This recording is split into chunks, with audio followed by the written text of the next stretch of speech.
Real and apparent depth. देखो, कभी भी आप किसी स्विमिंग पूल को देखोगे सरफेस पे खड़े होके, ठीक है, तो पानी अगर भरा होगा तो इसका जो ये बॉटम होगा ये थोड़ा सा लिफ्टेड दिखाई देगा, या कोई भी ऑब्जेक्ट अगर यहाँ रखा होगा तो उसका ऑब्जेक्ट थोड़ा सा ऊपर दिखाई देगा। तो एक्चुअल डेप्थ को हम बोलते हैं रियल डेप्थ, ठीक है। और जो हमें दिखाई दे रहा है due to refraction, that is called this distance is called apparent depth. तो आज हम इसी के बारे में पढ़ने वाले हैं, real and apparent real and apparent depth के बारे में। तो रियल एंड एपरेंट डेप्थ होता क्या है, पहले आप लिख लो। Due to refraction, due to refraction of light, apparent depth is less than real depth. Apparent depth is less than real depth, ठीक है ना। अब एक फिगर बना के हम इसे समझते हैं प्रॉपरली कि हम कहना क्या चाह रहे हैं। देखो, फॉर एग्जाम्पल ये हमारा एक फिगर हो गया, ठीक है, ये हमारा एक फिगर हो गया। अब इसमें देखो, हम इसमें ऑब्जेक्ट को लेंगे एट द बॉटम, ठीक है, बिल्कुल नीचे हम एक ऑब्जेक्ट लेने वाले हैं, and this object let us consider it as O. ये हो गया हमारा ऑब्जेक्ट ओ। बात समझ में आ रही है? ये हो गया हमारा ऑब्जेक्ट ओ। अगर हम इसको, इसका नॉर्मल देखें, ये इस तरीके से, लेकिन एक्चुअल में क्या है, इस ऑब्जेक्ट की जो रिफ्रैक्शन के बाद इमेज दिखेगी वो कुछ इस तरीके से दिखेगी।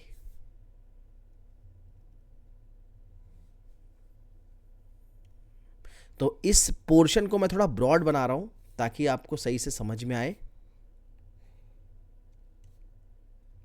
ये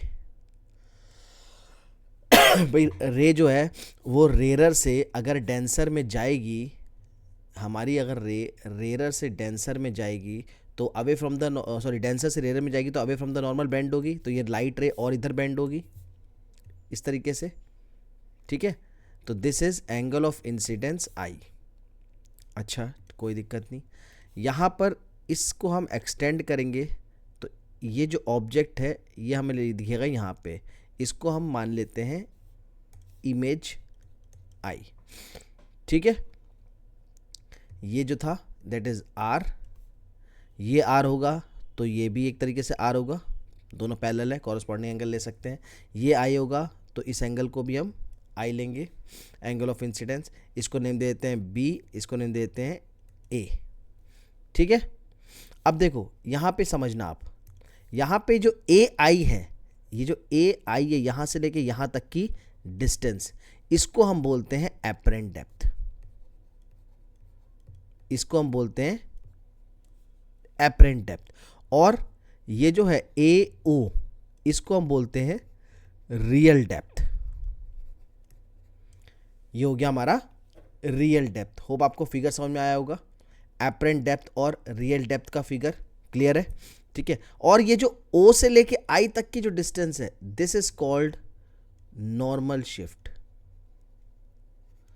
this is called normal shift, clear है। अब इस फिगर में देखो, हम स्नेल्स लॉ अप्लाई करने जा रहे हैं, तो फ्रॉम स्नेल्स लॉ, अब देखो स्नेल्स लॉ अगर आप यहां पे अप्लाई करोगे तो क्या आएगा, refractive index of air with respect to water is equal to sine i upon sine r, ठीक है। Refractive index of air with respect to water is equals to sine i by sine r. अब angle of incidence देखो, sine i क्या है, basically sign i क्या है, sine of आई, आई क्या है, एंगल ए ओ बी, तो लिख लेते हैं angle A O B divided by sine r, sine r क्या है, sine of angle A I B, A I B, ठीक है। अब साइन लगाओ, angle sine of angle A O B क्या होगा, साइन क्या होता है, परपेंडिकुलर अपॉन हाइपोटेनस, तो एंगल आई के लिए परपेंडिकुलर होगा ए बी और हाइपोटेनस होगा ओ बी, तो ये हो जाएगा refractive index of air with respect to water is equal to sine of angle A O B is equals to A B upon O B, तो ये हो जाएगा A B upon O B whole divided by sine of A B upon I B, तो A B upon I B, A B cancelled, ये कितना आ गया, ये आ गया I B upon O B, ठीक है। नाउ सिंस अब देखो ये जो बेसिकली अगर हम ऊपर से यहाँ से देख रहे हैं ना, हम अगर यहाँ से हम आई हमारी ये है, हम यहाँ से देख रहे हैं तो ये बेसिकली इतना डाइवर्टेड नहीं दिखाई देगा, ठीक है। मतलब कहने का मतलब है कि B is very close to A, ये मैंने आपको फिगर समझाया है इसलिए बहुत वाइड दिखाया है, but basically B is very close to A, so we can consider ये जो IB है that is nearly equal to AI, AI, and ये जो OB है that is nearly equal to OA या AO, ठीक है। ये दो चीज़ें आपको समझनी है, क्लियर। तो इसको हम यहाँ पे पुट कर देंगे तो देखो क्या आएगा, अगर हम इसको यहाँ पुट करते हैं तो देखो इसमें क्या आएगा, ये तो ये हो जाएगा हमारा refractive index of air with respect to water is equal to IB की जगह AI ले लेते हैं, डिवाइडेड बाय OB की जगह OA ले लेते हैं या AO ले लेते हैं, AI बाय AO, इसे हम लिख सकते हैं। और प्रिंसिपल ऑफ रिवर्सिबिलिटी के बेसिस पे 1 upon refractive index of water with respect to air is equal to AO divided by AI, ठीक है, क्लियर। तो इससे हम क्या समझा, इससे हमें क्या पता लगा, वी कैन राइट डाउन और refractive index is equal to, अब देखो रिफ्रैक्टिव इंडेक्स AO क्या है, AO इज रियल डेप्थ, तो हम लिख सकते हैं refractive index is equals to real depth whole divided by, और AI क्या है, देखो फिगर में AI क्या है, एपरेंट डेप्थ, ठीक है, AI क्या है, एपरेंट डेप्थ, तो यहां लिख सकते हैं हम real depth upon apparent depth. तो बेसिकली ये हमारा फॉर्मूला भी बन गया, या इसे हम और अच्छे से अगर लिखना चाहें तो और वी कैन राइट डाउन, और हमें एपरेंट डेप्थ निकालना होता है हर जगह, तो apparent depth is equal to real depth divided by refractive index, ये बन गया हमारा फॉर्मूला। और हम लिख सकते हैं apparent depth is equals to real depth क्या है, AO divided by mu, clear. ये हमारा फॉर्मूला भी बन गया। अब देखो एक चीज़ यहाँ से एक चीज़ और समझ में आती है कि हमेशा जो रिफ्रैक्टिव इंडेक्स होगा, रिफ्रैक्टिव इंडेक्स की वैल्यू होगी वो 1 से बड़ी होगी, रिफ्रैक्टिव इंडेक्स की वैल्यू कोई भी मीडियम होगा तो 1 से बड़ी होगी, और अगर रिफ्रैक्टिव इंडेक्स की वैल्यू 1 से बड़ी है इसका मतलब जो एपरेंट डेप्थ है वो हमेशा रियल डेप्थ से छोटा आएगा, so apparent depth is always less than real depth, ये भी बात समझ लो आप यहाँ से, apparent depth is always less than real depth. चलो अब हम बात करते हैं मेन फॉर्मूले की, normal shift.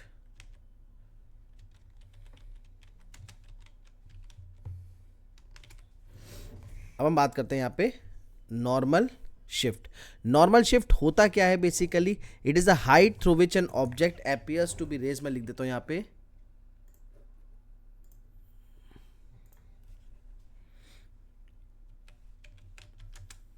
The height through which an object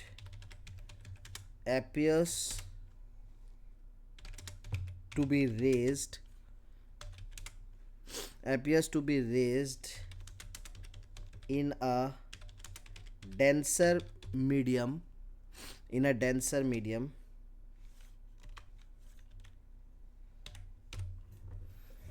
the height through which an object appears to be raised in a denser medium। अब अगर हम इस फॉर्मूले को, इस फिगर को दोबारा देखें तो यहाँ पे नॉर्मल शिफ्ट आपने देखा अभी क्या था, यहाँ पे जो नॉर्मल शिफ्ट था, नॉर्मल शिफ्ट क्या है यहाँ पे, O से लेके I तक की डिस्टेंस, नॉर्मल शिफ्ट क्या है, O से लेके I तक, तो हम इसको कैसे निकाल सकते हैं, AO minus AI, that is real depth minus apparent depth. तो हम नॉर्मल शिफ्ट कैसे निकाल सकते हैं, we can use the formula normal shift is equal to real depth minus apparent depth. तो यहां से नॉर्मल शिफ्ट, अब नॉर्मल शिफ्ट को हम डिनोट करते हैं डी से, नॉर्मल शिफ्ट को हम डिनोट करते हैं डी से, नॉर्मल शिफ्ट को डिनोट करते हैं डी से। तो D is equals to real depth. अब देखो रियल डेप्थ क्या था यहाँ पे, A O minus A I, real depth is A O real depth, ठीक है, माइनस एपरेंट डेप्थ क्या था, ए आई। अब यहां पे हमने ऊपर अभी फॉर्मूला निकाला है ए आई का, देखो यहां से हम निकालेंगे apparent depth A I that is equals to A O upon mu. तो यहां पे रख देते हैं D is equals to A O minus A I क्या निकाला, ए ओ अपॉन म्यू। आपको अगर कन्फ्यूजन है कि कहाँ से आया तो ये देख लो, ये फॉर्मूला आया है यहाँ से। एपरेंट डेप्थ क्या होता है, अगर इसको मैं दोबारा लिख दूँ एपरेंट डेप्थ, तो एपरेंट डेप्थ क्या था, A I is equals to A O upon mu. तो इसी को हम यूज़ कर रहे हैं यहाँ पे, ठीक है। तो d is equals to A O minus A O upon mu. अच्छा, यहाँ हम लिख सकते हैं d is equals to A O common ले लो, bracket 1 minus 1 upon mu, clear. और d is equals to A O क्या था, A O is a real depth that is a thickness of a denser medium. ये जो हमने लिया था ना रियल डेप्थ ए ओ, इस ए ओ को हम थिकनेस t भी ले सकते हैं, इसको ले सकते हैं हम थिकनेस t। तो थिकनेस ऑफ द स्लैब मतलब इस डेंसर मीडियम की थिकनेस t। तो ये हो जाएगा A O is equals to t bracket 1 minus 1 upon mu. तो ये हो गया हमारा फॉर्मूला किस चीज़ का, नॉर्मल शिफ्ट का फॉर्मूला। तो नॉर्मल शिफ्ट के फॉर्मूले से हमें यहाँ पे क्या पता लग रहा है, देखो नॉर्मल शिफ्ट के फॉर्मूले से हमें क्या पता लग रहा है, यहाँ पे जो नोट करने वाली बात है नॉर्मल शिफ्ट के फॉर्मूले से वो क्या है, सबसे पहली चीज जो नॉर्मल शिफ्ट है it depends on the thickness of the refractive medium. मतलब normal shift depends on thickness of medium. Normal shift किस पे डिपेंड कर रहा है, नॉर्मल शिफ्ट डिपेंड कर रहा है थिकनेस ऑफ द मीडियम पे, पहली चीज। दूसरा देखो, एक तो थिकनेस पे डिपेंड कर रहा है, दूसरा म्यू पे डिपेंड कर रहा है। तो दूसरा क्या हो गया, normal shift also depends on refractive index, also depends on refractive index. दो चीजों पे डिपेंड करता है, thickness and refractive index, clear. तो ये था नॉर्मल शिफ्ट के बारे में। अब हम इससे रिलेटेड कुछ क्वेश्चंस कर लेते हैं। देखो सबसे पहला question, for the same angle of incidence, angle of incidence same है the angle of refraction in 3 different media A B and C are 15 degree 25 degree and 35 degree respectively हमें गिवन है।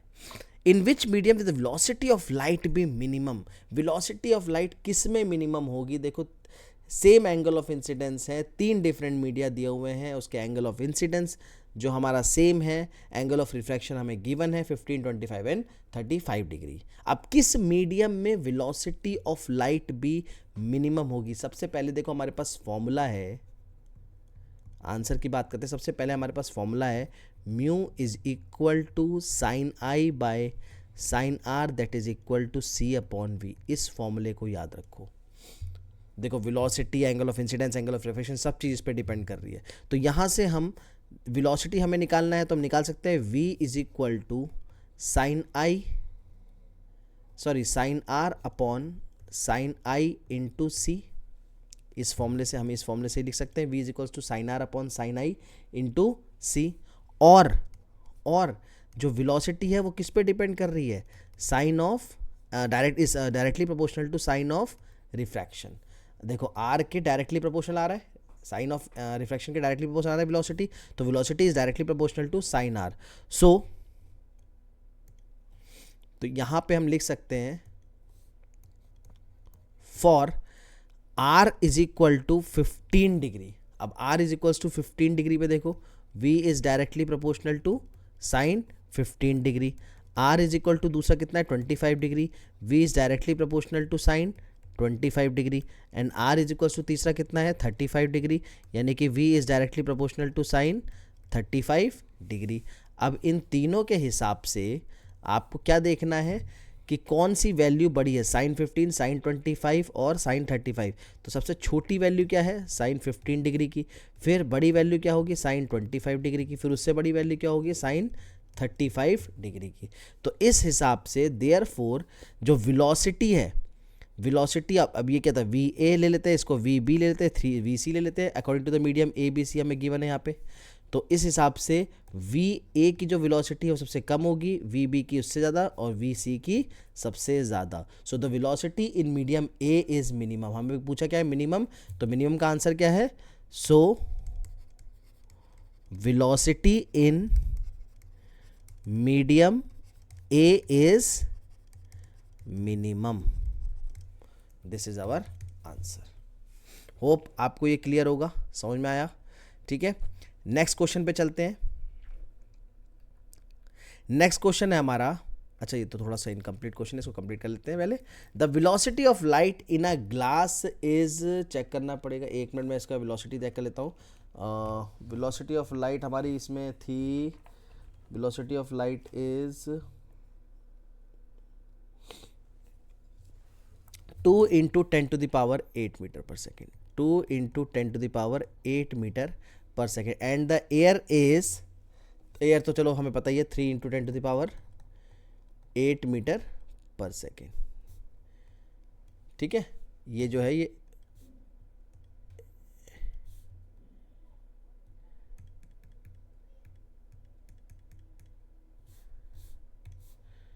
(10⁸) मीटर पर सेकेंड। चलिए, तो the velocity of light in glass, हमें ये given है, ये हमारा क्वेश्चन है, एक बार पढ़ लीजिए पूरा। The velocity of light in a glass is इतना, एयर इतना, by how much would an ink dot appear to be raised when covered by a glass plate 6 centimetre thick. सबसे पहले हम यहाँ पे लिख लेते हैं velocity in glass, it is 2 × 10⁸ metre per second, ठीक है। velocity in air is equals to 3 × 10⁸ metre per second, clear. Now how much would an ink dot appears to be raised when covered by a glass plate 6 centimetre thick। तो basically यहाँ पे real depth of an ink dot हमें given है, that is equal to 6 centimetre. तो mu refractive index of glass is equal to C/V लिख सकते हैं भाई, mu is equal to C/V होता है, glass with respect to air हो गया C/V। C कितना है 3 × 10⁸ divided by velocity in glass 2 × 10⁸, ये कितना आ गया 3/2, दैट इज इक्वल्स टू 1.5, यानी कि रिफ्रैक्टिव इंडेक्स हमें मिल गया 1.5। अब जब रिफ्रैक्टिव इंडेक्स मिल गया तो फिर बचा ही क्या है, इसके बाद तो टेंशन ही खत्म। तो वी कैन राइट सो, अब रिफ्रैक्टिव इंडेक्स हमें मिल गया, सो एपरेंट, अब फॉर्मूला लगा देते हैं हम, हमारे पास फॉर्मूला क्या है, apparent depth is equal to real depth divided by refractive index। भाई हमारे पास फॉर्मूला तो है ही, apparent depth is equal to real depth by refractive index। तो फिर इस हिसाब से हमारा फॉर्मूला यूज़ करेंगे तो क्या आएगा, apparent depth हमें निकालनी है, रियल डेप्थ कितनी हो गई, रियल डेप्थ कितनी हो गई बेटा, रियल डेप्थ हमारी कितनी हो गई थी 6 सेंटीमीटर। तो 6 centimetre divided refractive index 1.5, point आया 5, 15 4 ज़ा 60, तो ये आ गया हमारा 4 सेंटीमीटर, दैट इज आंसर। मतलब इतना रेज होगा, अपरेंट डेप्थ हमारी निकल गई 4 centimetre, that is the answer, ठीक है। तो ये हमारा पूरा क्वेश्चन है। चलिए अब एक थोड़ा सा, ये तो शॉर्ट क्वेश्चन थे, अब एक हम लॉन्ग क्वेश्चन भी कर लेते हैं, इसमें न्यूमेरिकल आता है, ठीक है। ये रहा आपके स्क्रीन पे,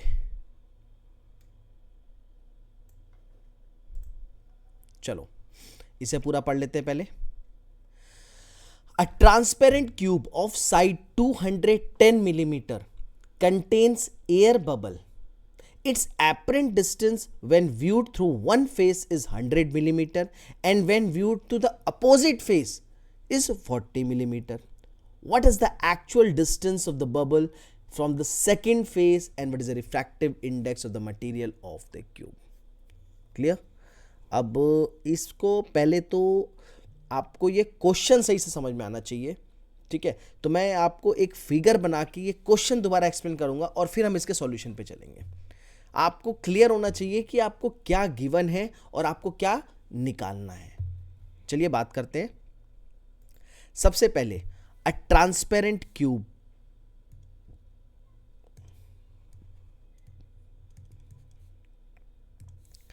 एक क्यूब बना लेते हैं पहले। देखिए ये हो गया आपका फिगर, क्लियर, ये आपके स्क्रीन में पूरा आ रहा है, ठीक है। ये हो गया आपका figure, a transparent cube of side 210 millimetre. तो बेसिकली ये जो साइड आपको गिवन है, ये जो साइड आपको गिवन है यहां से लेके यहां तक, ये कितनी गिवन है बेटा? ये गिवन है 210 मिलीमीटर। क्लियर है? ये साइड गिवन है, ये 210 मिलीमीटर गिवन है, ठीक है। अब हम मान लेते हैं कंटेन्स एन एयर बबल, मान लेते हैं एक एयर बबल है, उस एयर बबल को हम मान लेते हैं ये है यहाँ पे, this is air bubble, this is object O, clear. Its apparent distance when viewed through one face is 100 millimetre. अगर एक तरफ से हम देख रहे हैं तो इसकी जो apparent distance है वो 100 मिलीमीटर है, तो ये मान लेते हैं हम फेस 1, ठीक है, और ये मान लेंगे फेस सेकेंड। क्लियर? एक तरफ फेस 1 हो गया, एक तरफ फेस 2 हो गया।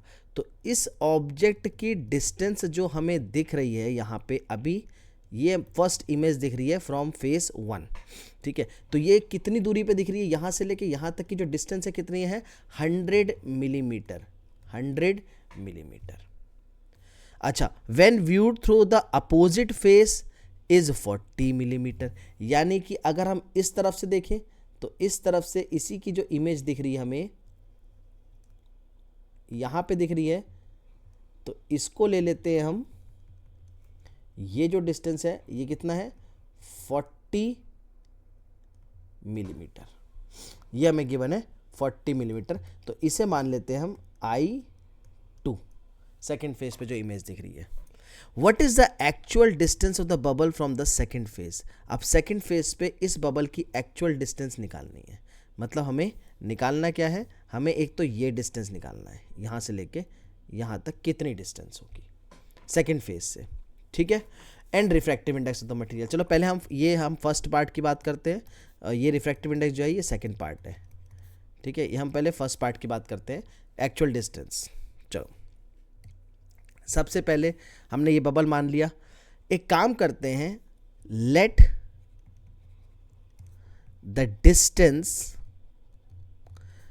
The distance of object from face 1 be x. मतलब इस ऑब्जेक्ट की डिस्टेंस यहां से यहां तक को हम x मान लेते हैं।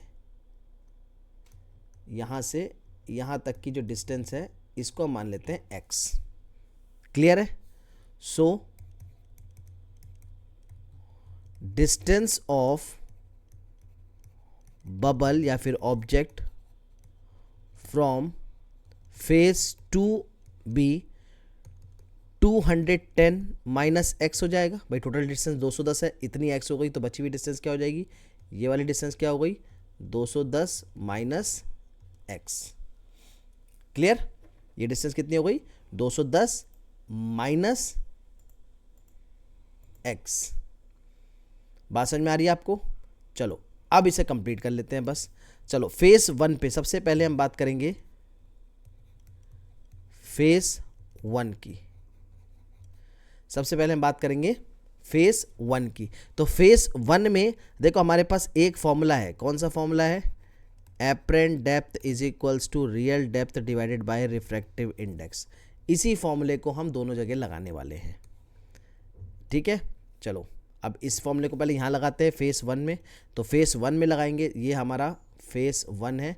तो फेस 1 में एपरेंट डेप्थ जो है हमारी, और रियल डेप्थ जो है वो x है, एपरेंट डेप्थ 100 है, रिफ्रैक्टिव इंडेक्स म्यू मान लेते हैं। तो एपरेंट डेप्थ यहाँ पे कितना हो गया, apparent depth is equals to real depth x divided by refractive index mu.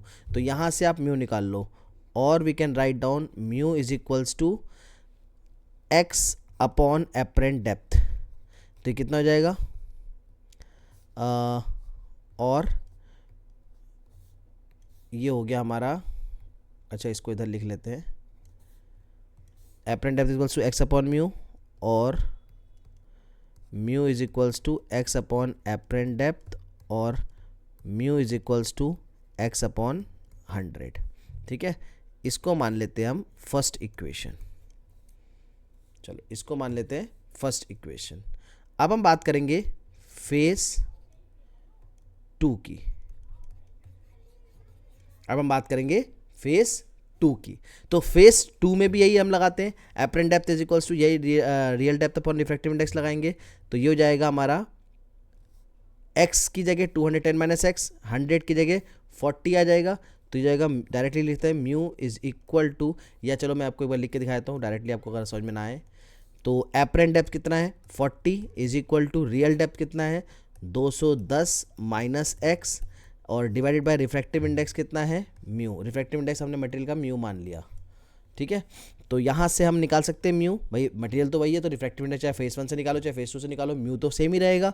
तो हम यहाँ से लिख सकते हैं mu is equals to 210 minus x divided by 40।